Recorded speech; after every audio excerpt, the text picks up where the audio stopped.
Hello hello hello, एक दो तीन, हेलो।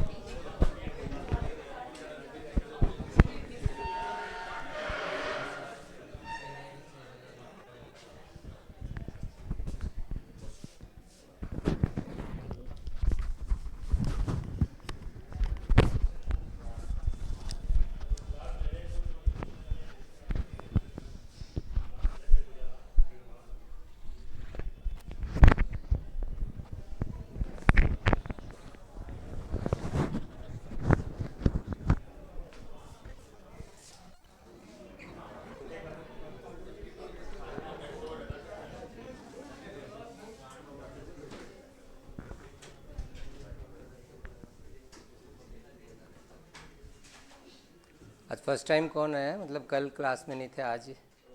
ओके, ठीक है। हमारा सब्जेक्ट स्ट्रेटेजिक मैनेजमेंट में फर्स्ट चैप्टर था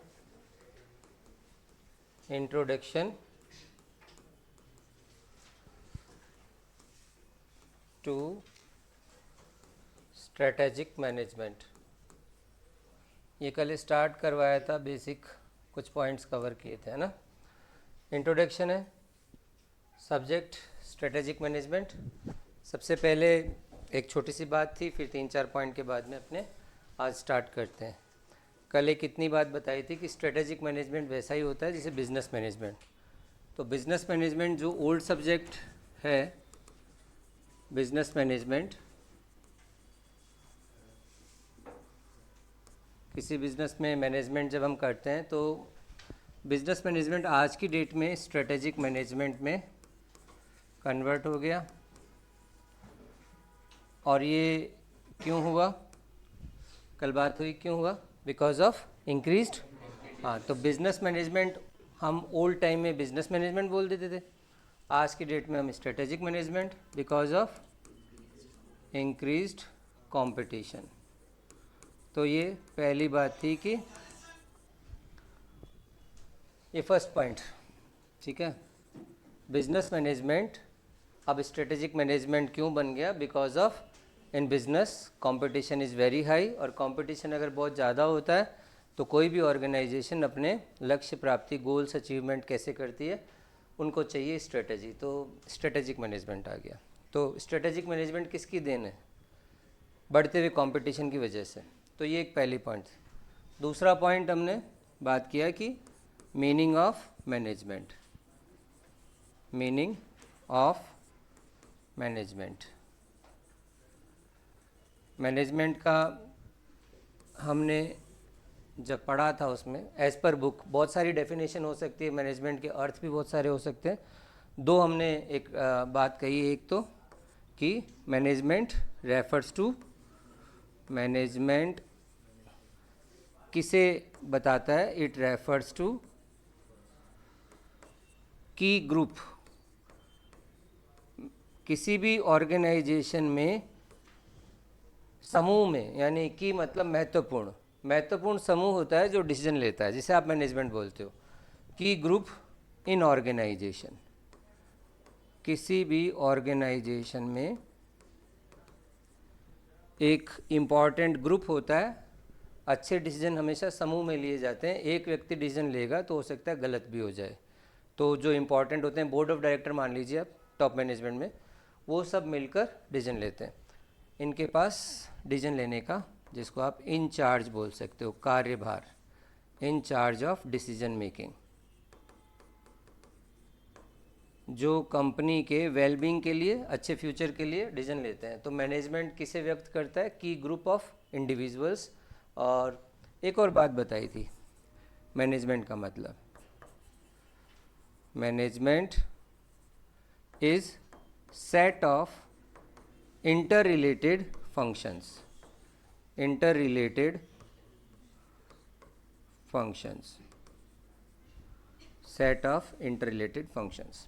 तो जिन चीज़ों को हम अंडरलाइन कर रहे हैं ना, वो ही याद करना होता है। ऐसा नहीं कि कंप्लीट थ्योरी में सब कुछ याद करना। पहला पॉइंट जो था, एक जो इंट्रोडक्शन में लिखा हुआ था चैप्टर के, कि business management has acquired strategic management. Why? Because of increased competition. तो स्ट्रेटेजिक मैनेजमेंट को कभी भी पढ़े ना, तो कंपटीशन को ध्यान में रख के पढ़े। मोनोपोली मार्केट के लिए नहीं होता स्ट्रेटेजी। मोनोपोली में तो सिंगल प्लेयर होता है और उसके जैसे जचेगा वो करेगा। स्ट्रेटेजी कब बनानी पड़ती है? जब कंपटीशन हो और अनसर्टेनिटी ज़्यादा हो कि कोई ऑर्गेनाइजेशन को अपने लक्ष्य प्राप्त होंगे कि नहीं, क्योंकि दूसरी ऑर्गेनाइजेशन भी उन्हीं लक्ष्यों के लिए काम कर रही है। इन दैट सिनेरियो, उस कंडीशन में हमें लगानी पड़ती है स्ट्रेटेजी। स्ट्रेटेजी को हिंदी में आप बोल सकते हो, अगर कोई हिंदी में समझना चाहे तो स्ट्रेटेजी का मतलब रणनीति है, और रण का मतलब युद्ध है। Business is like a war. अब कंपटीशन इतना ज़्यादा हो गया है कि लड़ाई सी हो गई है ना, और लड़ाई हर फ्रंट पे है, चाहे वो बायर्स के पॉइंट ऑफ व्यू से देखो या सप्लायर्स के पॉइंट ऑफ व्यू पे देखो। हर जगह कंपनी को, चाहे झगड़ा कॉस्टिंग का हो, चाहे रेवेन्यू का हो, चाहे टेक्नोलॉजी का हो, तो कंपनी को चाहिए स्ट्रेटेजी। तो ये 2 पॉइंट हुए जो हमने बात की, मीनिंग ऑफ मैनेजमेंट की बात करी। एक बात मैंने और कही थी मैनेजमेंट के बारे में। मैनेजमेंट कैसा प्रोसेस है? मैनेजमेंट वैसे तो कई तरह का प्रोसेस है। एनालिटिकल प्रोसेस भी है, सोचने विचारने का है, सोच समझ के साइंटिफिकली डिसीजन लेते हैं। लेकिन मैनेजमेंट, एक आप में से किसी ने बोला getting things done, making things happen, book में भी लिखा हुआ है कि काम करवाना है। तो ये एक प्रोसेस है, इन्फ्लुएंस प्रोसेस। प्रभावित करना है और काम करवाना है ना। मेकिंग थिंग्स या getting things done, getting things done by the team. तो ये शुरुआत हुई, हमारा चैप्टर है, फर्स्ट चैप्टर है स्ट्रेटेजिक मैनेजमेंट का। टोटल 5 चैप्टर है, और इस फर्स्ट चैप्टर में टोटल बोलूँ तो 10 पॉइंट्स आएंगे। अभी तक कोई ऐसा इम्पोर्टेंट नहीं है, तो इंट्रोडक्शन था। अब नेक्स्ट में अपने चले तो कल एक बात हुई थी हमारी डेफिनेशन वाइज, कि स्ट्रेटेजी की डेफिनेशन बनाए। मैनेजमेंट तो स्ट्रेटेजिक मैनेजमेंट में 2 वर्ड है, एक स्ट्रेटेजी और एक मैनेजमेंट। मैनेजमेंट की बात क्लियर है, अब बात आती है स्ट्रेटेजी की। तो स्ट्रेटेजी वर्ड, स्ट्रेटेजी, या मैं कहूँ तो वाई स्ट्रेटेजी। स्ट्रेटेजी की ये आइडिया आया क्यों, ये सोच आई क्यों? तो उसका रीज़न हमने कहा कि बिजनेस एनवायरनमेंट पहले जैसा नहीं। तो हमने एक बात कही थी कि बिजनेस एनवायरनमेंट मीन्स, एनवायरनमेंट किससे बनता है? कुछ factors. Environment means all those things, all those factors, all those issues, all those conditions, है ना, ऑल दोज फोर्सेस, आप कुछ भी बोलिए। यानी वातावरण में, जैसे जब आप बिजनेस कर रहे हो, सीकर का बिजनेस एनवायरनमेंट अलग है, जयपुर का अलग है, इंडिया लेवल पर अलग है, इंटरनेशनल लेवल पर अलग है। तो यहाँ पर बिजनेस एनवायरनमेंट का मतलब उस वातावरण से जिसमें रह के कोई बिजनेस करता है। अब बिजनेस एनवायरनमेंट बहुत डायनेमिक है। डायनेमिक मतलब बदलने वाला है, बहुत कुछ होता है, तेज़ी से घटनाएं घटती है इंटरनेशनल लेवल पे, क्योंकि ग्लोबल इकोनॉमी हो गई है। तो डायनामिक मतलब समझते हो, हिंदी में कहें तो गतिशील। जब चीज़ें परिवर्तनशील होती है, बदलती हैं, तो जैसे एक होता है ना, बीकॉम का पेपर होता है। बीकॉम का पेपर बहुत फिक्स्ड होता है कि भैया ऐसे ही आएगा, लेकिन एक होता है सीए का पेपर। दोनों में फ़र्क क्या है? बीकॉम का पेपर कोई टीचर एक्सपीरियंस होएगा ना, बोलेगा ये 4 क्वेश्चन कर लो और एग्ज़ाम में चले जाओ, ठीक है, एक आइडिया है। क्यों? क्योंकि फिक्स है, चीज़ें फिक्स है। लेकिन सीए के पेपर में ऐसा नहीं होता। हम पूरा चैप्टर क्यों पढ़ रहे हैं? क्योंकि अंदर से कुछ भी आ जाए।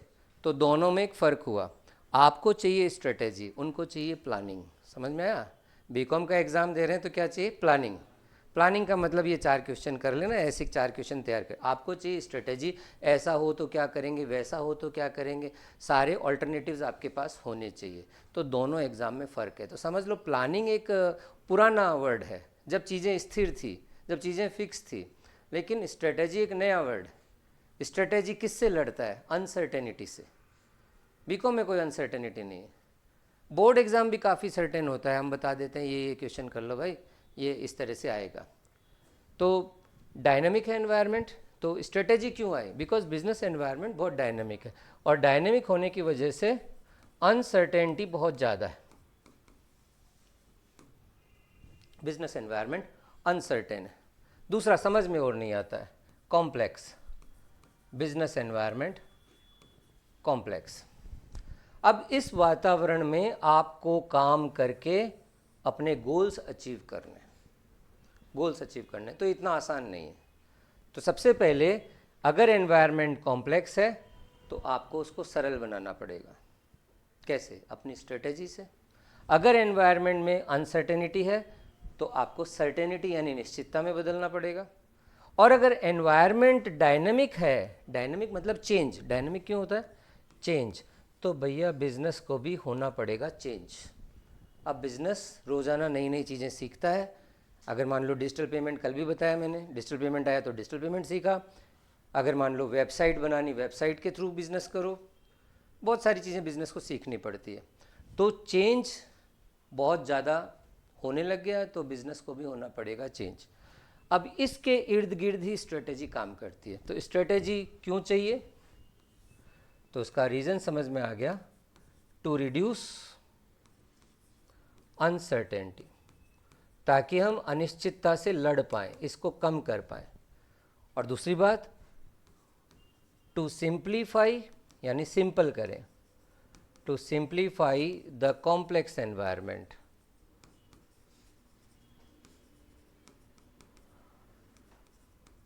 हम चीज़ों को सरल करें, हम अनसर्टेनिटी को कम करें। एंड थर्ड, टू एडेप्ट, ये बदलते हुए वातावरण में हम एडेप्ट मतलब क्या बोलेंगे? एडेप्ट का मतलब एडेप्टिव। आप नई नई चीज़ें सीखते हो, आपने अभी अब जैसे मान लो आप इंटर में आए तो और सीखोगे। एडेप्ट का मतलब लर्निंग, और लर्निंग का मतलब चेंजिंग। अगर आज मान लो कुछ नई चीज़ आई है, हम सीख रहे हैं, तो वो लर्निंग कहलाता है। नए वातावरण में अपने आप को फिट करना, ठीक है। जैसे मैं मान लो ये स्मार्ट बोर्ड है, तो मेरे को स्मार्ट बोर्ड सीखना पड़ेगा, है ना। स्मार्ट बोर्ड जैसे नॉर्मली अब तो हर स्कूल में भी थे, जब हम पढ़ते थे। शुरू में जब मैंने पढ़ाना शुरू किया था तो मुझे इसके फंक्शंस नहीं पता थे, लेकिन जब भी मुझे टाइम मिलता था स्कूल में तो मैं इस बोर्ड के फीचर्स सीखता था। क्लियर? तो हमें सीखना पड़ेगा। पहले हम किस पे पढ़ाते थे? चौक से, फिर हम वाइट बोर्ड से, अब इस पे, और आने वाले टाइम में और बहुत कुछ, ठीक है। इसमें वैसे काफ़ी सॉफ्टवेयर भी आते हैं जिसका यूज़ कर सकते हो आप। क्लियर? तो आपको चेंज होना पड़ेगा। अगर आप चेंज नहीं होंगे तो आप क्या हो जाएंगे? आउटडेटेड हो जाएंगे, ऑब्सलीट हो जाएंगे, वातावरण में जीवित नहीं रह पाएंगे, जैसे dinosaur. It does not matter how powerful, how much power, means dinosaur बहुत पावरफुल थे। नोकिया जैसी कंपनी, बहुत अच्छी साउंड कंपनी थी। कितनी बड़ी कंपनी है, कितनी पुरानी कंपनी है, कितने प्रॉफिट में, ये सब डरा रह जाता है। नोकिया कोई लॉस में नहीं बंद हुई थी। बड़ी बड़ी कंपनियां क्यों? नोकिया को एक ही चीज़ खा गया था, वो एंड्रॉयड। नोकिया को जो खाने वाली चीज़ थी उसका ऑपरेटिंग सिस्टम था, वो अपने आप को नहीं बदल रहा था। बाकी सब मोबाइल सिस्टम जो थे वो न्यू ऑपरेटिंग सिस्टम एंड्रॉयड में चले गए थे। या तो एप्पल की तरह स्ट्रांग बनो कि आपका अपना ऑपरेटिंग सिस्टम हो, और अगर नहीं है तो आप जितने भी मार्केट में एप्पल के अलावा जितने भी मोबाइल फ़ोन हैं सब एंड्रॉयड में काम कर रहे हैं, तो आपको बदलना पड़ेगा। तो दैट इज़ व्हाट। तो ये हो गया स्ट्रेटेजी। तो ये मैंने जस्ट आपको बताया कि वाई स्ट्रेटेजी चाहिए हमें बदलते हुए वातावरण में, ठीक है। दो बात हुई।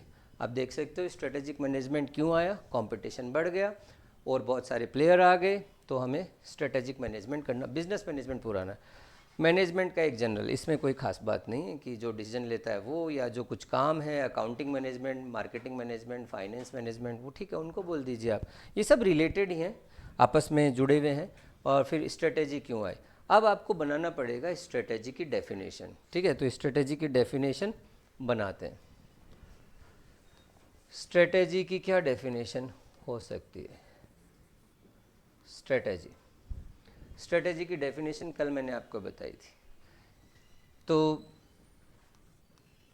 किसी का नाम लेकर हमें बात करनी है। एज पर, कैसे लिखना होता है एग्जाम में बता रहा हूँ, as per William F Glueck, ठीक है। मतलब हमने उसका नाम लेके, क्वेश्चन ये है what is strategy, what is strategy, why strategy, why the idea of strategy, वो क्लियर है। स्ट्रेटेजी क्यों, रणनीति क्यों, ठीक है, वो तो बात समझ में आ गई। अब बात आती है व्हाट इज स्ट्रेटेजी। एज पर विलियम एफ ग्लूक, मैंने आपको एक शॉर्ट वर्ड बताया था, UCI प्लान। एक स्पेशल प्लान है तो प्लान ही, लेकिन स्पेशल टाइप का प्लान। यू मतलब यूनिफाइड,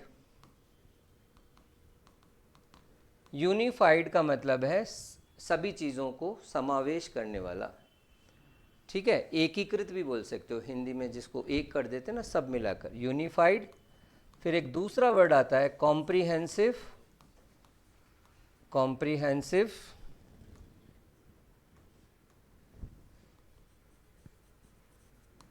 ओके। जब मैं लिख रहा हूँ ना, तो जब आप कभी देखो क्या होता है कि जो पेपर थ्योरी पेपर होते हैं उसमें लिखने की प्रैक्टिस चाहिए, तो मैं लिख रहा हूँ तो कभी कभी स्पेलिंग्स पे भी वर्क कर रहा हूँ।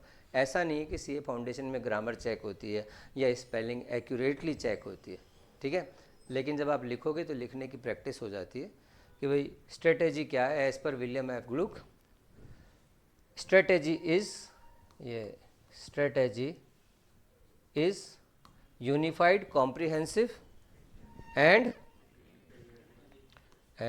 Integrated plan. तो हमने इसको शॉर्ट में याद कर रखा है। अगर हम बात करें तो शॉर्ट में आप बोल सकते हो कि वो, शॉर्ट में आप बोल सकते हो कि भैया ठीक है, याद रहेगा मेरे को स्ट्रेटेजी क्या है। अगर आपको सीरियस वर्ड लेना है तो आईसीयू भी बोल सकते हो, क्यों भाई, वो अपना बच्चे का तरीका होता है, याद रखना है, 3 वर्ड याद रखने हैं। मुझे नंबर जो मिलेंगे वो किताब में जो टर्म्स यूज़ हो रही है उसके मिलेंगे। तो स्ट्रेटेजी जो है वो यूनिफाइड, कॉम्प्रिहेंसिव, इंटीग्रेटेड प्लान है, ओके। अब आगे की लाइन जो अंडरस्टूड है, कोई भी प्लान क्या होता है, कुछ निश्चिंतता प्रदान करता है मैनेजमेंट को। तो अगर प्लान है दैट, तो ये अपने आप जैसे वर्ड्स में लिखना है जो आपको अच्छा लगे, दैट अश्योर, दैट अश्योर। एक और वर्ड होता है, अगर ये नहीं है, दैट एंश्योर, जैसे आप। तो इसलिए मैं ये बोला कि आपको ज़रूरत नहीं है कि आप जैसा एग्जैक्ट बुक में लैंग्वेज है, बस ये 3 वर्ड मिल जाने चाहिए, दैट एश्योर। एश्योर वर्ड किसके साथ लगता है, कौन सा सब्जेक्ट के साथ लगता है आपके, दैट एश्योर, हाँ, ऑडिट के साथ। ऑडिट, ऑडिट का complete word audit assurance. Audit assure करता है क्या, कि चीज़ें सही है। ऑडिट मतलब जांच, और जांचते रहो कि सब सही चल रहा है। तो मैनेजमेंट को एश्योर करता है कि फाइनेंशियल सिचुएशन कंट्रोल में और कोई गड़बड़ नहीं हो रही, कोई फ्रॉड नहीं हो रहा है, स्कैम नहीं हो रहा। That assure management, that assure management क्या, that basic objectives of business will be achieved, that basic objectives, या कहें तो मेन ऑब्जेक्टिव्स ऑफ बिजनेस और ऑर्गेनाइजेशन, अच्छा वर्ड दें, एंटरप्राइज विल बी अचीव्ड। तो एक रटा रटाया डेफिनेशन है, मतलब इस चैप्टर का सबसे important definition, what is strategy. आप स्ट्रेटेजिक मैनेजमेंट पढ़ रहे हो, अब किताब में 2 डेफिनेशन है। आंसर कैसे होने चाहिए एग्ज़ाम में, सीए एग्ज़ाम में quantity it does not matter, quantity कितना लिखा है, 2 पन्ना लिखा है कि कितना, क्वालिटी मैटर्स, ठीक है। तो आपको आंसर लिखना है टू द पॉइंट, बिना घुमाए फिराए। एग्ज़ाम में आया व्हाट इज स्ट्रेटेजी, एज पर William F Glueck, strategy is unified, comprehensive, integrated plan. आगे की चीज़ अपने आप लिखो। प्लान क्यों है, टू मेक श्योर, ये निश्चित करने के लिए दैट कि हम गोल प्राप्त करेंगे। हाँ, तो जैसे आपको लिखना है, ये अंडरस्टूड बात है। आगे वाली बात कि संगठन अपने गोल प्राप्ति करेगा, हमारे पास प्लान है। तो that assure management that main objective, basic objectives of the enterprise. अब आप बोल सकते हो कि मैंने ये वर्ड क्यों चूज़ किया। एंटरप्राइज यूज़ होता है बड़ी कंपनीज के लिए, है ना। तो हम स्ट्रेटेजिक मैनेजमेंट सीकर में जो बिज़नेस है उसके लिए नहीं पढ़ रहे, ग्लोबल लेवल पे जो बिज़नेस है जैसे टाटा है या रिलायंस है, बड़ी कंपनीज़ के लिए पढ़ रहे हैं। इस सब्जेक्ट का 2 तरीके से आप बात कर सकते हो, एक तो कंपटीशन को ध्यान में रख के पढ़ रहे हैं, और एक हम बड़ी कंपनी जैसे कि मान लो जनरल इलेक्ट्रिक यूएसए है या एप्पल कंपनी है या रिलायंस कंपनी है, उन बिजनेसेस के लिए स्ट्रेटेजिक मैनेजमेंट ये वर्ड ज़्यादा रेलिवेंट है एज़ कम्पेयर टू छोटी मोटी कंपनियों। क्या स्ट्रेटेजी चाहिए, स्ट्रेटेजी चाहिए। जैसे मान लो हमारी एक दुकान है बाज़ार में, तो ठीक है, थोड़ा बहुत प्लानिंग चाहिए। स्ट्रेटेजी बहुत बड़ा वर्ड, तो बड़ी कंपनियों को चाहिए, बिकॉज उनके बहुत सारे बिजनेस है, इतने सारे बिजनेस को कैसे मैनेज करें, तो स्ट्रेटेजी चाहिए। तो हमने एक वर्ड यूज़ किया, ठीक है, कोई याद हो तो लिख देना, नहीं तो ठीक है, ऑर्गेनाइजेशन भी चलेगा। ये थी स्ट्रेटेजी की परिभाषा, ठीक है। स्ट्रेटेजी के कुछ फीचर्स होते हैं, वो मैं साथ में लिख देता हूँ। मैं सारे इम्पॉर्टेंट बातें जो हो सकती है वो कीवर्ड्स हमेशा याद रखने चाहिए। कोई भी स्ट्रेटेजी जो होती है क्यों होती है? जीतने के लिए होती है। कोई भी स्ट्रेटेजी हारने के लिए नहीं होती है, जीतने के लिए होती है। किस में? कंपटीशन में, टू विन कंपटीशन। हमें कंपटीशन को जीतना है, इसलिए है। रणनीति क्यों है? क्योंकि रण को जीतना है, ठीक है, युद्ध को जीतना है। तो स्ट्रेटेजी होती है जीतने के लिए। लेकिन जीतोगे कब? कुछ तो खास बात होनी चाहिए ना। जीतोगे तब जब आपके पास सीए होगा। सीए मतलब कॉम्पिटिटिव एडवांटेज। तो आपको क्रिएट करनी है, नहीं है ना, तो क्रिएट करो। क्या? कंपटीशन में दूसरों से आगे रहने के तरीके खोजो, to create competitive advantage. Okay, तो अगर आपने कॉम्पिटिटिव एडवांटेज हासिल कर लिया तो डेफिनेटली आप कंपटीशन या अपने कॉम्पिटिटर से आगे बढ़ सकते हो और जीत सकते हो। तो आपको कॉम्पिटिटिव एडवांटेज हासिल करना है। दूसरा, टू चेंज। आपको स्ट्रेटेजी है ना, हमेशा नई चीज़ों के प्रति आपको बेटर मैनेज करने को मिलेगा। स्ट्रेटेजी में बदलते वातावरण में आप हमेशा फिट रहोगे, और फिट रहना पड़ेगा आपको बदलते वातावरण में। तो ये 3 चीज़ें मैंने यहाँ लिखी है। स्ट्रेटेजी क्यों है?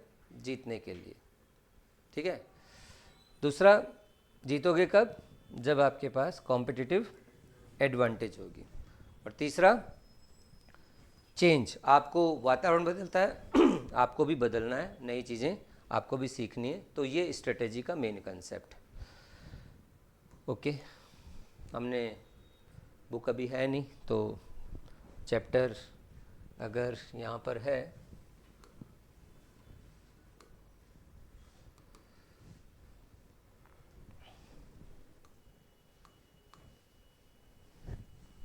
तो यहाँ से आप देख सकते हो। ये तो ओवरव्यू है, चैप्टर का ओवरव्यू। यहाँ पे आप पहली लाइन देख सकते हो कि मैंने यहाँ लिखा है, कल भी बताया था। जब आप बुक पढ़ो तो पहली लाइन में मिल जाएगा, with increased competition business management has acquired A strategic dimension. ये लाइन थी कि बिजनेस मैनेजमेंट जो पहले था वो अब क्या हो गया? Strategic management, because of the increased competition. तो आपको पहले पैराग्राफ में केवल इतनी बात मिलेगी। नाउ सेकंड, आगे चलोगे तो मीनिंग मिलेगा। तो मीनिंग में ये वही वाली समस्या है। मीनिंग में मिलेगा स्टेट मैनेजमेंट का, द टर्म मैनेजमेंट की ग्रुप इन ऑर्गेनाइजेशन। जो ये यार होता क्यों नहीं है, कुछ बताओगे आप में से कोई? Why it is not working? पता नहीं, चलिए। तो यहाँ पर लिखा हुआ है की ग्रुप मैनेजमेंट का, फिर एक और लिखा हुआ है मैनेजमेंट देखो ये अब ये पूरा पैराग्राफ है ना, पूरे पैराग्राफ में एक लाइन मिली, तो ज़्यादा मत पढ़ने की कोशिश करना, टू द पॉइंट पढ़ना, क्वालिटी पढ़ना और फ्रीक्वेंटली पढ़ना, ताकि आपके दिमाग में फिट हो जाए। तो हर कुछ पढ़ने से, किताब थोड़ी ना लिख के आनी एग्ज़ाम में, किताब तो लिख भी नहीं सकते, इतना टाइम भी नहीं होता। टू द पॉइंट लिखना है। वो बोल रहा है मैनेजमेंट बोल रहा है ना, इन रेफरेंस टू किसके? ये शब्द किस रेफरेंस में यूज़ होता है? कुछ प्रमुख व्यक्तियों के रूप में, कि भैया ये मैनेजमेंट है। आप किसी भी कंपनी का मैनेजमेंट पढ़ सकते हो कि हाँ ये फोटो लगी हुई, ये मैनेजमेंट। दूसरा, मैनेजमेंट का मतलब है inter related function, set of inter related functions. तो मैंने इतना ही लिखा है जो आप समझ सकें। नाउ अब इसके आगे चलते हैं। ये मैंने डेफिनेशन, अभी स्ट्रेटेजिक मैनेजमेंट की डेफिनेशन दोबारा आएगी, कल का बात करेंगे। फिर उसके बाद में आया कंसेप्ट ऑफ स्ट्रेटेजी। अब आया कंसेप्ट, यहाँ बहुत सारे वर्ड मिलेंगे, जब किताब पढ़ो ध्यान से देखना और केवल आपको समझना है। कंसेप्ट ऑफ स्ट्रेटेजी, बिजनेस के संदर्भ में strategy relates the way business respond to dynamic environment. तो आपको एक चीज़ मिलेगी, पढ़ते कैसे बता सकता हूँ मैं ये पूरा, कि भाई स्ट्रेटेजी का मतलब क्या है। एनवायरनमेंट बहुत डायनामिक है और एनवायरनमेंट को हमें जवाब देना पड़ेगा। हम चुपचाप रहेंगे तो एनवायरनमेंट आपको निगल जाएगा। तो you have to give response to this dynamic environment. ठीक है, आगे बोल रहा है झगड़ालू एनवायरनमेंट, फोर्सेज हैं, दबा रहे हैं हमें भी जवाब देना पड़ेगा। तो ये डायनेमिक वर्ड मिला, क्योंकि एनवायरनमेंट लिखा था वाई स्ट्रेटेजी कि एनवायरनमेंट बहुत डायनेमिक। फिर आगे चलोगे तो बोलेगा कि कॉम्प्लेक्सिटी, यानी कि हमें रिड्यूस करनी है कॉम्प्लेक्सिटी, अनसर्टेनिटी को। तो स्ट्रेटेजिक मैनेजमेंट का मेन मकसद यही है।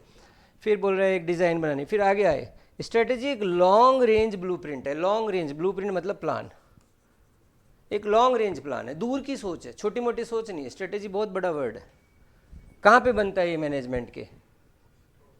टॉप पे। जो जब आप छत पे जाते हो ना तो आपको दूर तक दिखाई देता है। टॉप मैनेजमेंट का काम है दूर तक देखना, मिडिल मैनेजमेंट का काम है ऑर्गेनाइजेशन के अंदर देखना, नीचे। ठीक है, तो जो बंदा मिडिल मैनेजमेंट में है उसको नीचे की तरफ जितनी भी चीज़ें हैं कंट्रोल करनी पड़ेगी, और जो टॉप मैनेजमेंट में है उसको बाहर देखना पड़ेगा कि आगे और क्या अपॉर्चुनिटीज़ आ रही है या फिर और क्या खतरे आ रहे हैं। दोनों चीज़ों को देखना पड़ेगा। तो ये लॉन्ग रेंज प्लान है। ठीक है, कुछ वर्ड्स यहाँ मिले।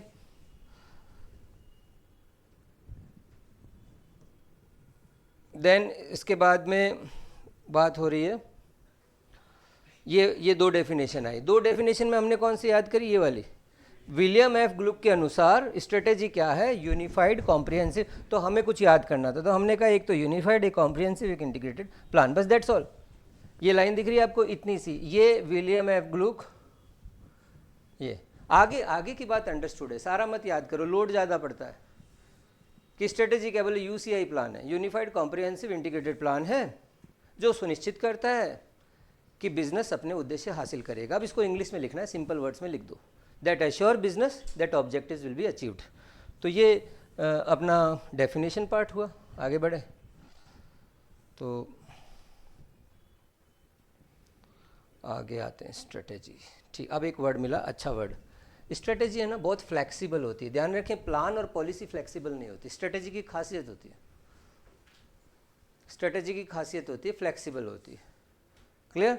पॉलिसी जो होती है ना, पॉलिसी वर्ड, वो फ्लेक्सिबल नहीं होता है।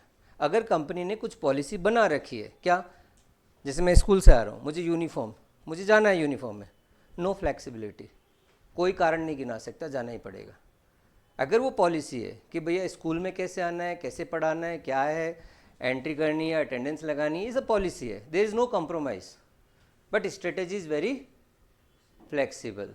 तो ध्यान रखें, क्यों होती है फ्लेक्सिबल? क्योंकि एनवायरनमेंट ही ऐसा है, इसलिए होना पड़ता है फ्लेक्सिबल। तो स्ट्रेटेजी फ्लेक्सिबल है, स्ट्रेटेजी डायनामिक है, स्ट्रेटेजी लॉन्ग रेंज है। क्लियर? कुछ वर्ड समझ में आए तो वो आपको जानने चाहिए कि स्ट्रेटेजी फ्लेक्सिबली डिज़ाइन की जाती है। सपोज एक एग्जांपल लेते हैं। सपोज आपकी दुकान पे कोई बंदा आया खरीदने के लिए। एनी हाउ आपकी दुकान में दो पेमेंट मोड है, एक डिजिटल और एक कैश। जब कैश उसके पास था नहीं, डिजिटल पेमेंट वो करता है, डिजिटल पेमेंट वर्क नहीं कर रहा। क्लियर? दोनों ही पेमेंट तो अब नहीं, और हमारी क्या है, दुकान मोहल्ले में, और वो बंदा क्या है, नोन, फैमिलियर है। क्लियर? अब वो हमारे पास सामान खरीदने आया, हम उधार नहीं देते, ये हमारी पॉलिसी है, ये पॉलिसी है। अब सपोज करो कि आप उस बंदे को जानते हो, आपका ट्रस्ट है उस पर।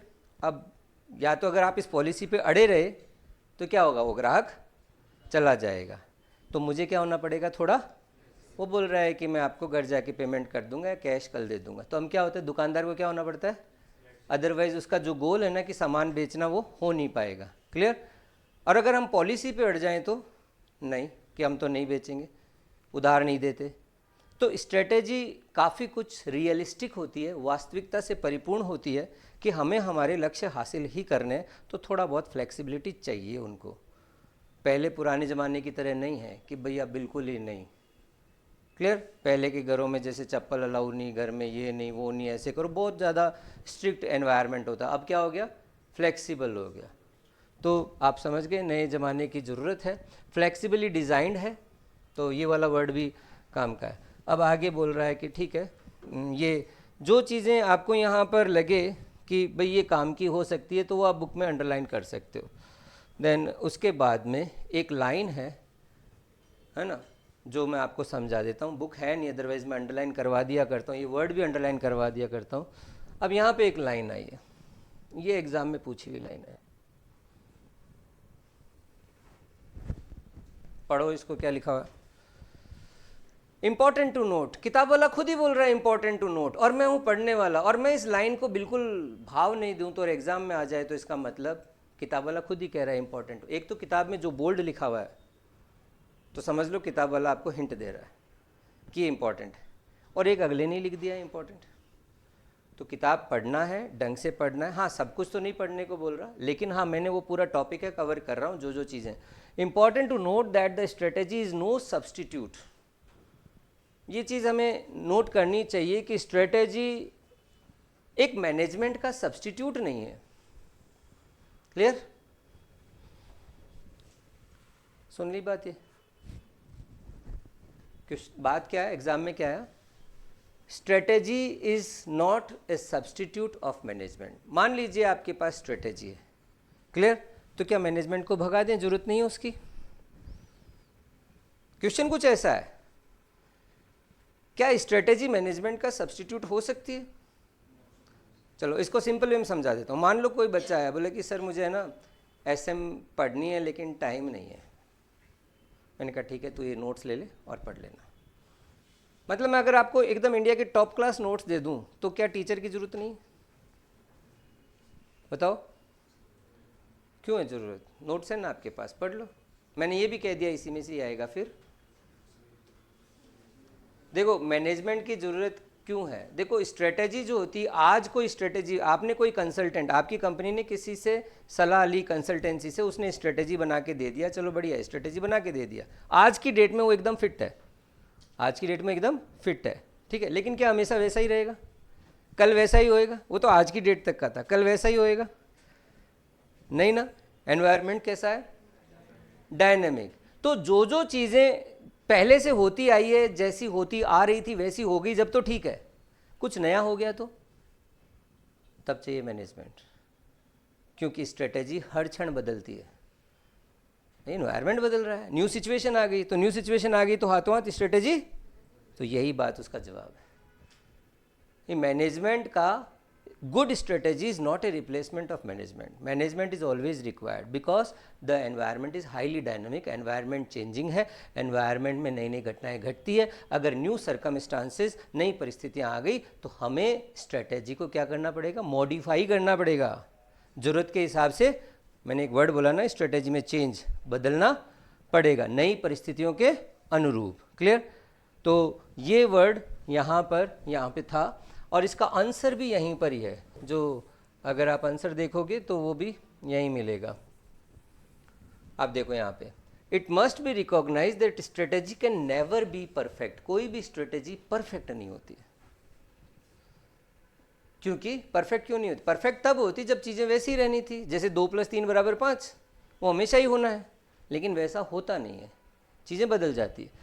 कोई भी स्ट्रेटजी परफेक्ट नहीं होती, फ्लॉलेस मतलब दोष मुक्त नहीं होती, ऑप्टिमल मतलब बेस्टम बेस्ट नहीं होती, means up to the best point, है ना। ऑप्टिमम ऐसा कुछ नहीं होता कि बेस्ट से बेस्ट बिना किसी गड़बड़ के ना। स्ट्रेटेजी एक प्रयास होता है इस कॉम्प्लेक्स एनवायरनमेंट में जिंदा रहने का, लेकिन परफेक्ट नहीं होती। सभी चीज़ें मैनेजमेंट पहले से नहीं भांप सकता फ्यूचर में कि होता क्या है, मैनेजमेंट का काम क्या है? फ्यूचर के लिए डिसीजन लेना। क्या मैनेजमेंट भगवान है क्या जो फ्यूचर में, हाँ करता है, साइंस लगाता है, जो जो चीज़ें समझ सकता है कि ऐसा ऐसा हो सकता है उसके लिए पूरा प्लान रखता है। लेकिन अगर कोई अनफोर्सीन हो जाए, अनफोर्सीन मतलब पहले ऐसा कभी सीन था ही नहीं, कभी देखा ही नहीं, ऐसा हो गया, तब हाथों हाथ क्या करना पड़ेगा? एक स्ट्रेटेजी बनानी पड़ेगी बदलते हुए वातावरण में जिंदा। अब आप मेरे ख्याल से समझ रहे होंगे कि पुराने ज़माने नए ज़माने में जब चीज़ें बदल रही थी, जिसे तो हमें स्ट्रेटेजी की ज़रूरत पड़ ही गई, प्लानिंग से पार नहीं पड़ेगी। So it is the very nature of the strategy. Strategy का नेचर ही ऐसा है कि ये फ्लेक्सिबल है, ये बदलता है, ये वैसा नहीं है जैसा आज के 5 साल पहले था, वैसा नहीं है, बदलता है, हर टाइम बदलता है। हर मैनेजमेंट डेली के नए नए डिसीजन लेता है, डेली कुछ ना कुछ करता है, क्योंकि चीज़ें बहुत फास्ट है। ये वर्ड हो सकता है आपको ना समझ में आए, प्रैग्मेटिक। प्रैग्मेटिक का मतलब होता है बहुत लंबी सोच, बहुत दूर की सोच, व्यापक सोच, प्रैग्मेटिक का मतलब ही। अगर ये वर्ड नहीं समझ कोई बात नहीं, हिंदी मैंने कहा व्यापक, बड़ी सोच है ये। क्लियर? सडन इमरजेंसी, अगर भैया कोई इमरजेंसी आ गई, सरकार ने बताया नहीं, रातों रात नोटबंदी कर दी, कल बिजनेस ठप हो गए, वो बिजनेस चल जाएंगे जिनके पास स्ट्रेटेजी, क्योंकि स्ट्रेटेजी वाले सब उपाय रखते हैं। तो जो बिजनेस बड़े थे, जो डिजिटल पेमेंट के लिए तैयार थे, वो तो नहीं रुके, और जिनके पास कोई व्यवस्था ही नहीं थी या जो बदलना ही नहीं चाहते थे, स्ट्रेटेजी नहीं थी ना, बदलने के लिए तैयार ही नहीं था उनका ऑर्गेनाइज, तो वो बंद हो गए। तो इसलिए sudden emergency, pressure, avoid failures, इस तरह की चीज़ें होती है तो स्ट्रेटेजी। खैर एनीवे, इस पैराग्राफ में आपको एक लाइन मिली कि स्ट्रेटेजी जो है वो मैनेजमेंट का सब्स्टिट्यूट नहीं हो सकती, स्ट्रेटेजी कभी परफेक्ट नहीं होती, स्ट्रेटेजी हमेशा नई नई चीज़ें होती रहती है और उसे हम हमेशा अपडेट करते रहते हैं। स्ट्रेटेजी को क्या करते रहते हैं? अपडेट करते रहते हैं, नई चीज़ों को शामिल करते रहते हैं। ठीक है, तो एक सिंपल बात है, एक बीकॉम का एग्ज़ाम होता है, एक सीए का एग्ज़ाम। समझ गए बात? बीकॉम का एग्ज़ाम काफ़ी कुछ फिक्स होता है, उसको प्लान किया जा सकता है। सीए का एग्ज़ाम में ऐसा हो तो क्या करूं सर, वैसे तभी तो हम बात कर रहे हैं कि ये भी पूछ सकता है, वो भी पूछ सकता है, ये ऑब्जेक्टिव में पूछ सकता है। तो आपको प्रिपेयर रहना चाहिए। सीए की पढ़ाई करते हो तो आप किताब को पढ़ो, इंपॉर्टेंट पॉइंट्स मार्क करो, एंड ये सोचो कि हाँ इस क्वेश्चन को कैसे पूछ सकता है, एग्ज़ाम में क्या आ सकता है। एक अच्छा सीए का स्टूडेंट वो होता है जिसको पता होता है ये पढ़ना है, ये नहीं पढ़ना है, जहाँ नहीं पढ़ना है वहाँ टाइम खोटी ना करे। Most of the students what they are doing, जो नहीं आ रहा है, जो इररेलीवेंट है, उसमें तो टाइम स्पेंड कर रहा है, और जो इम्पॉर्टेंट है उसको टाइम ही नहीं दे पा रहा है। तो अपने आप ये चीज़ें सोचें। खैर, अब ये नेक्स्ट पॉइंट में क्या आ रहा है, एक ऑर्गेनाइजेशन में स्ट्रेटजी कहाँ कहाँ बनती है, ये भी बात करेंगे। स्ट्रेटजी के 3 लेवल होते हैं, ठीक। ये जस्ट एक बार इस 3 नामों को बताने के लिए, डिटेल नहीं कर रहा मैं। ये टॉप लेवल होता है। टॉप लेवल होता है कॉरपोरेट ऑफिस, इसको बोलते हैं कॉरपोरेट लेवल, ठीक है। जैसे एग्जाम्पल के तौर पर टाटा, कल मैंने एग्जाम्पल लिया था एक बड़ी कंपनी का, टाटा। तो टाटा का हेड ऑफिस है मुंबई में, और टाटा ग्लोबली काम करता है, अनेक देशों में अनेक बिजनेसेस, मैनी बिजनेसेस। तो जहाँ पे हेड ऑफिस है वहाँ पे पूरे टाटा की मतलब जितने भी प्रोडक्ट्स हैं, जितने भी बिजनेसेस हैं, सबकी प्लानिंग होएगी। ये दादाजी हैं भैया, दादाजी पूरे परिवार का ध्यान रखते हैं। क्लियर? ग्रैंड लेवल स्ट्रेटेजी है, ग्रैंडफादर होते हैं ना जैसे, तो इसको हम बोलते हैं टॉप लेवल स्ट्रेटेजी, बड़ी स्ट्रेटेजी, सबका साथ सबका विकास वाली स्ट्रेटेजी, कॉर्पोरेट लेवल है। क्लियर? कौन यहाँ पे कौन लोग होते हैं डिसीजन मेकर्स? जैसे चेयरमैन होता है, सीईओ होता है, chief executive officer, CFO, chief financial officer, board of directors होते हैं, है ना। टॉप लेवल का पूरा स्टाफ होता है, सब एक्सपर्ट्स होते हैं। वो लोग अपने सभी बिजनेसेस की एक एक स्थिति को देखते हैं, किस में और पैसा लगाना है, किसको एक्सपेंड करना है, किस बिज़नेस को और बढ़ाना है, या किस बिज़नेस को बेच देना है, बोले बेकार है, आउटडेटेड, इससे पैसा निकालो, इधर लगाओ। So that is what. तो यहाँ पे जितने भी डिसीजन होते हैं वो सब रुपए पैसे के होते हैं, टॉप लेवल के होते हैं, बड़े बड़े प्रोजेक्ट्स होते हैं। बोले जॉइंट वेंचर कर लें, कर लो, मर्जर कर लें, कर लो, यहीं पे होता है, टेक ओवर कर लें, कर लो, नया प्लांट लगाना है, तो ये सारे डिसीजन टॉप लेवल के होते हैं। तो टाटा के यहाँ पे मतलब ये तो सबका। अब नीचे आ गया, मान लो 2 ही प्रोडक्ट लेते हैं, एक है टाटा स्टील और एक है टाटा ऑटोमोबाइल। 2 ही लिखे मैंने, बहुत सारे हैं लेकिन टाटा स्टील, टाटा ऑटोमोबाइल। तो ये वाला मैनेजर जो है, ये दादाजी, ये सबकी देखेंगे, सबके, है ना। और ये वाला जो मैनेजर है ये केवल टाटा स्टील को देखेगा। क्लियर? तो ऊपर वाले क्या देखेंगे? व्हाट बिजनेस, कौन से बिजनेस में जाना है, व्हाट मार्केट, कौन से मार्केट में जाना है। ऊपर वाले व्हाट डिसाइड करते हैं, करना क्या है। दादाजी ने बोला तुझे सीए करना है, कैसे करना हो तो तुम करो, वो दादाजी नहीं करेंगे। मतलब फ़र्क है दोनों में। ये स्ट्रेटेजी जो है वो ये देखते हैं, अच्छा इस बिजनेस में चलेंगे, इतना पैसा लगाएंगे, इस market, business, what business, and ऊपर वाले किस इशू को डील करते हैं। भैया ग्रोथ स्ट्रेटेजी ना, आगे बढ़ने की तो कौन से बिजनेस में चलें, कौन से मार्केट में चलें, वो यही देखेंगे।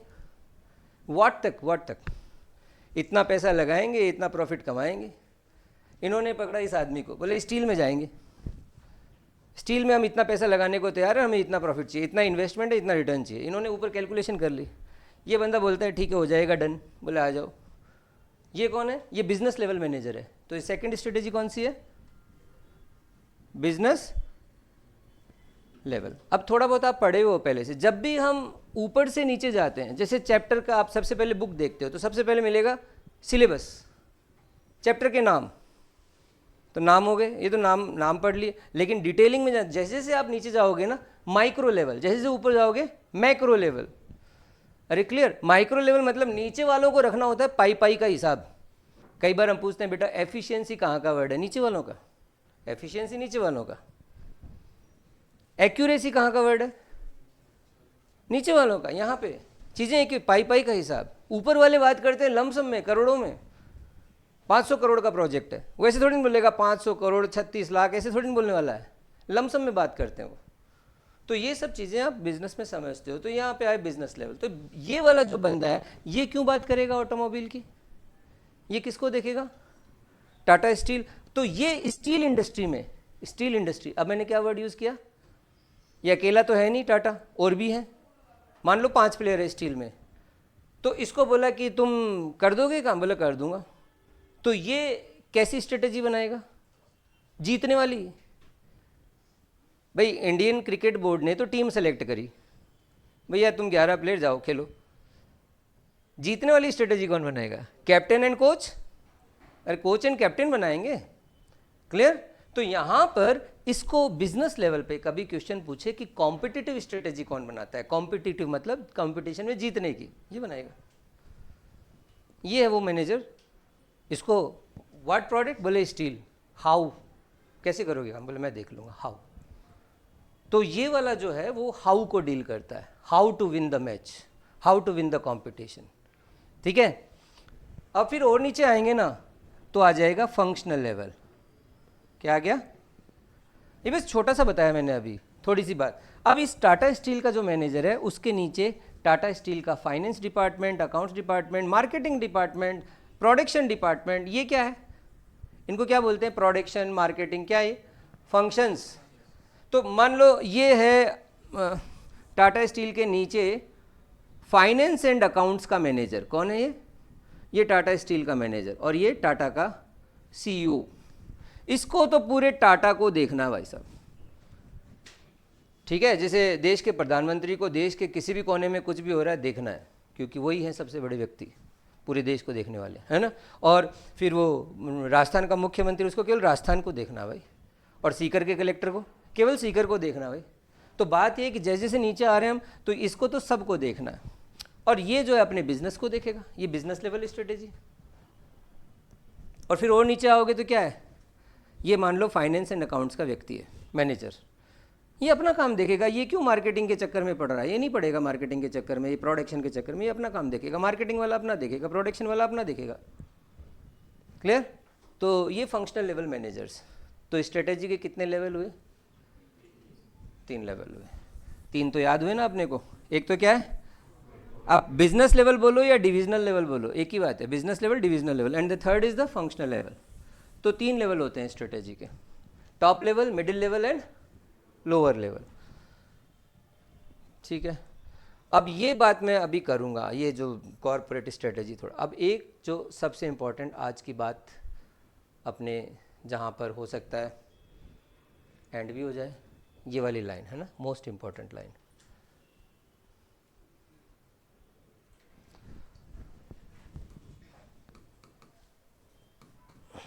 Strategy is partly proactive and partly reactive, clear. Exam में ये भी बहुत बार पूछा हुआ है। स्ट्रेटेजी क्या है, पार्टली, आंशिक तौर पर, कोई भी स्ट्रेटेजी आंशिक तौर पर प्रोएक्टिव, एक्टिव मतलब एक्शन में, प्रो मतलब पहले से, ठीक है। मैं अपने घर से अभी यहाँ आया कोचिंग, मोस्टली मैं सेम रूट से ही आता हूँ रोज़ाना, क्लियर।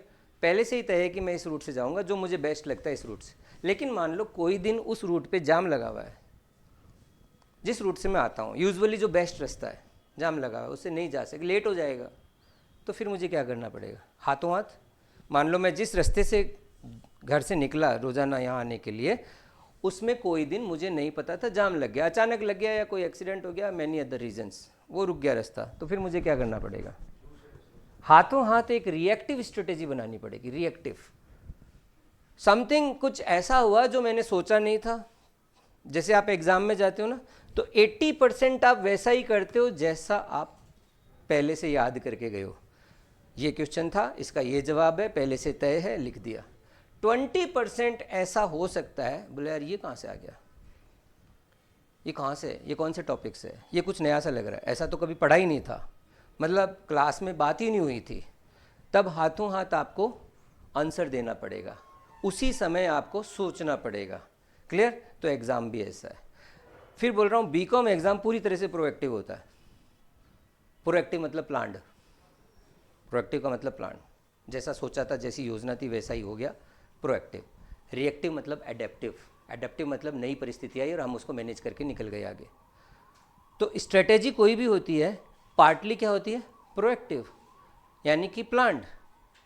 तो स्ट्रेटेजी का फार्मूला क्या हुआ, strategy is equal to proactive plus reactive. कोई भी स्ट्रेटेजी क्या होती है,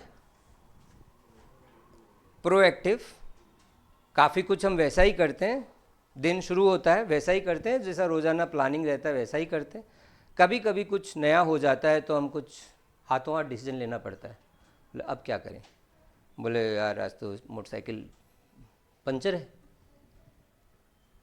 तो हमारी प्लानिंग तो यही थी कि रोज़ाना बाइक से जाते हैं, सुबह सुबह जब देखा तो हो गया, पता नहीं ध्यान नहीं दिया, कुछ भी हो गया, कोई भी रीज़न हो सकता है, स्टार्ट नहीं हो रही बाइक, कोई भी प्रॉब्लम हो सकती है, तो हम तो उसी से जाते हैं। तो क्या अब नहीं जाएं एग्ज़ाम देने या नहीं जाएं पढ़ाएं, जो भी काम था हमारा, जो लक्ष्य था वो नहीं जाएं करने, जाएंगे तो हाथों हाथ क्या है, डिसीजन लेना पड़ता है। हाँ तो ऐसा ही होता है, ह्यूमन बीइंग ऐसे ही है, हम काफ़ी कुछ वैसा ही करते हैं जैसा हमने सीखा है, जैसा पहले हो चुका है, और काफ़ी कुछ पहली बार होता है, तब हम हाथों हाथ सीखते हैं, नई चीज़ें करते हैं। तो स्ट्रेटेजी भी ऐसी है कि पार्टली प्रोएक्टिव एंड पार्टली, तो strategy is partly proactive and partly, अब एग्जाम में आया एक्सप्लेन, या ऐसे आया, क्या होता है ना, एक वो स्टेटमेंट करेक्ट है कि इनकरेक्ट, फॉल्स है या ट्रू है, तो स्टेटमेंट तो correct. Strategy is partly proactive partly reactive, why, explain. तो आपने कहा कि देखो most of the strategy partly, most of the strategy is planned. Proactive का मतलब प्लान्ड, और प्लानिंग किस बेस पे होती है, ऑर्गेनाइजेशन के एक्सपीरियंस पे। ऑर्गेनाइजेशन को पहले से ही पता है, ये उसका अनुभव है, एक्सपीरियंस से। ऑर्गेनाइजेशन के नो हाउ मतलब उसकी नॉलेज, नो हाउ नहीं, नॉलेज बोल दो आप, ठीक है, चलो नॉलेज बोल देता हूँ। ऑर्गेनाइजेशन को जो जो चीज़ें पता है, नॉलेज से, एक्सपीरियंस से, उसको सब पता है, उसको अपनी स्ट्रेंथ भी पता है, उसको अपनी वीकनेस भी पता है। तो ऑर्गेनाइजेशन जो है अपने आप को काफ़ी अच्छा समझती है, तो मोस्ट ऑफ द स्ट्रेटेजी उसी का ही आउटकम होती है। तो हमने क्या कहा, एक्सप्लेन किया कि most of the strategy is planned. किस बेस पर, ऑर्गेनाइजेशन का अपना नॉलेज पे, ऑर्गेनाइजेशन की अपनी जानकारी पे, जो सूचनाएं हैं उस आधार पर, अनुभव पर, और उसकी जो कमजोरी है या जो उसको पता है कमजोरी है, ये हमारा मजबूत पक्ष है, तो वो सब चीज़ें पता है, उस आधार पर प्लानिंग बनी हुई है और उसी हिसाब से वो काम करते हैं। तो ये, बट सडनली कोई भी न्यू सिचुएशन आती है, new circumstances, new situation, unforeseen, something new has happened, अचानक ही हुआ, सरकार गिर गई, अचानक ही हुआ आपके कॉम्पिटिटर ने मर्ज कर लिया, अचानक ही हुआ टेररिस्ट अटैक, जैसे कल दिल्ली में ब्लास्ट हो गया, किसने सोचा, आज मार्केट बंद है उधर का, किसने सोचा, कोई नहीं सोचता।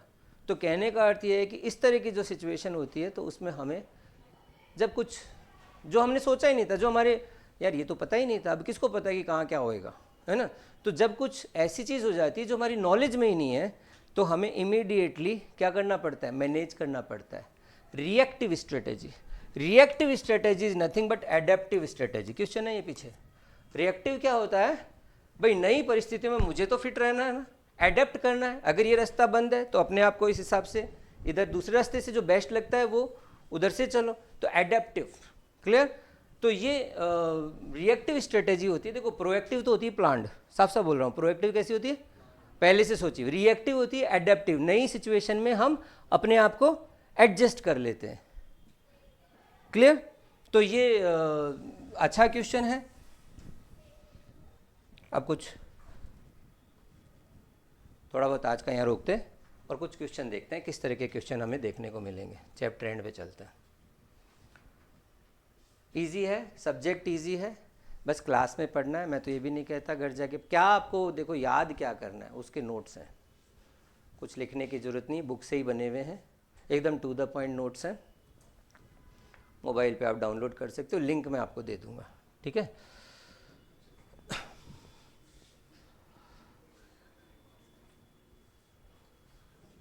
पहला क्वेश्चन देखते हैं।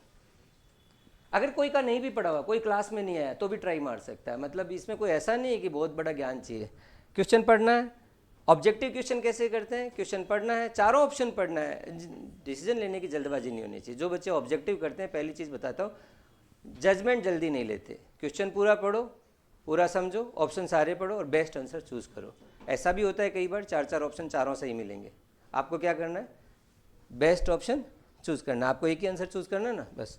सो strategy is a game plan, strategy एक गेम प्लान है, ठीक है, एक गेम है। कंपटीशन इज़ ए गेम, जैसे आप मैच खेल रहे हो, गेम क्या होता है, जैसे क्रिकेट मैच, 2 टीम खेल रही है, जीतेगा एक ही, दोनों को पता है जीतेगा एक ही।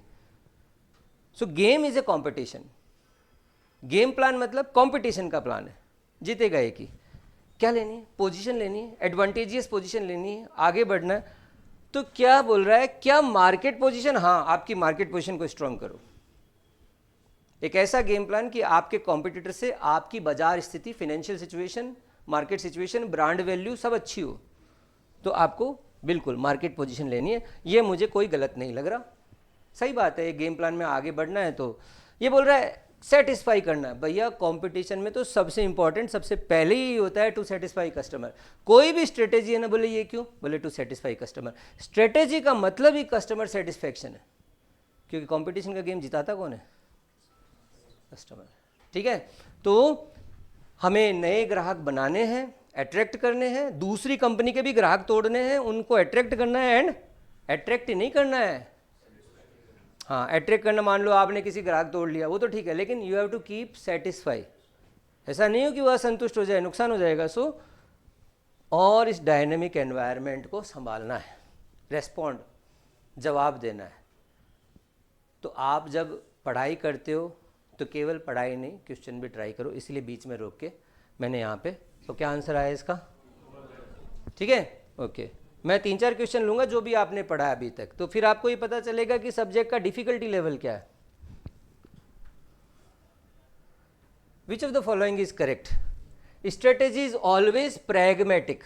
स्ट्रेटेजी बहुत लंबी सोच है, प्रैग्मेटिक नहीं आता, मैं भी हिंदी मीडियम का ही हूँ, व्यापक है, दूर की सोच है, छोटी मोटी लड़ाई नहीं है। एक वर्ड मैंने आपको बोला था, एक होता है लड़ाई और एक होता है युद्ध, एक होता है बैटल और एक होता है वॉर। स्ट्रेटेजी वॉर जीतना है, बैटल नहीं। छोटी मोटी लड़ाइयाँ रोज़ चलती है, एक लड़ाई बताता हूँ मैं आपको। मान लो कि एक मैनेजर है और एक काम करने वाला कर्मचारी है, कर्मचारी काम कर रहा है 10 साल से, क्लियर। वो गया मैनेजर के पास, क्योंकि उसकी सैलरी नहीं बढ़ी है 4 साल से, वो गया मैनेजर के पास एक लड़ाई लड़ने कि आज तो सैलरी बढ़वा के ही आएंगे बॉस से, है ना। अब वो गया अंदर, बॉस को बोला कि सर देखो काम नहीं हो पाएगा, जितने दिन पोसाता था किया, नाउ आई कैन नॉट। क्यों, क्योंकि मेरी 4 साल से सैलरी नहीं बढ़ी है और महंगाई इतनी है, आई कैन नॉट मैनेज, मैं सर्वाइव नहीं कर सकता, I have to change the job, quit the job, है ना। मैनेजर बोला कि कैसे करें सर, देखो सिचुएशन सही नहीं है, कंपनी नहीं चल रही है इतनी, समझ रहा हूँ आपकी बात, ऐसा है मैनेजर, ऐसा नहीं होता, ओके मैं देख लूँगा, ऐसे नहीं करता। एक लड़ाई चलेगी यहाँ, इसको बोलते हैं सैलरी नेगोशिएशन। इन दोनों में नेगोशिएशन हमेशा होता है, ब्रदर सिस्टर में होता है, हस्बैंड वाइफ में होता है, फादर सन में होता है, क्या लड़ाई हमेशा चलती है। लड़ाई का मतलब कोई ना कोई बात पे, तो यहाँ चल रही है इस पर। मैनेजर को पता है कि ये लड़ाई लड़ने आया है, आज ये सैलरी बढ़वा के जाएगा, मूड इसका सही नहीं है, नहीं होगा, देखो देखेंगे सर, आपकी बात समझ गया, नेक्स्ट ईयर कर देंगे ना सर, ऐसे ऐसे करके टालने की कोशिश करेगा। वो ये देखेगा कि सामने वाला कितना रेस्पॉन्ड करता है, तो वो बोलेगा नहीं सर पॉसिबल नहीं है, अगले साल मैं तो नहीं कर पाऊँगा, आप मुझे रिलीव कर दें, मुक्त करें काम से। तो थोड़ी देर तक बहस चलेगी। मैनेजर ये गेम क्यों खेल रहा है, वो आदमी बहुत इंपॉर्टेंट है, बहुत अच्छा है, उसको कंपनी का सब कुछ पता है, कंपनी को उसकी सख्त ज़रूरत है, वो चला गया तो बहुत नुकसान होएगा, कॉम्पिटिटर जीत जाएगा, साफ साफ बात है। So what to do, manager last में वो लड़ाई हारेगा, वो लड़ाई खेलेगा लेकिन किसके लिए, हारने के लिए, क्योंकि उसे लड़ाई नहीं जीतनी है, क्या जीतना है, युद्ध जीतना है, वॉर जीतना। वॉर किससे है, कॉम्पिटिटर से, ये तो अपना ही आदमी है। समझ में आया क्या बात? तो आपको स्ट्रेटेजी जो है ना, प्रैग्मेटिक वर्ड बताया कि स्ट्रेटेजी चेस का गेम है। कई बार कोई खिलाड़ी, मान लो आप खेल रहे हो चेस, सामने वाले ने ऐसे कोई गोटी रख दी, कोई भी प्यादा रख दिया, आपने कहा कि ये तो यार इतना बेवकूफ़ी चाल है। ना ना, बेवकूफ़ी नहीं, बहुत दिमाग वाली चाल है। वो मरवाने को तैयार है अपनी कोई चीज़, आपको लग रहा है तो सोचो कि इतना इजी काम क्यों दे रहा है, ज़रूर उसकी कोई लंबी सोच होएगी। करेक्ट है? तो स्ट्रेटेजी कुछ प्रैग्मेटिक होती है।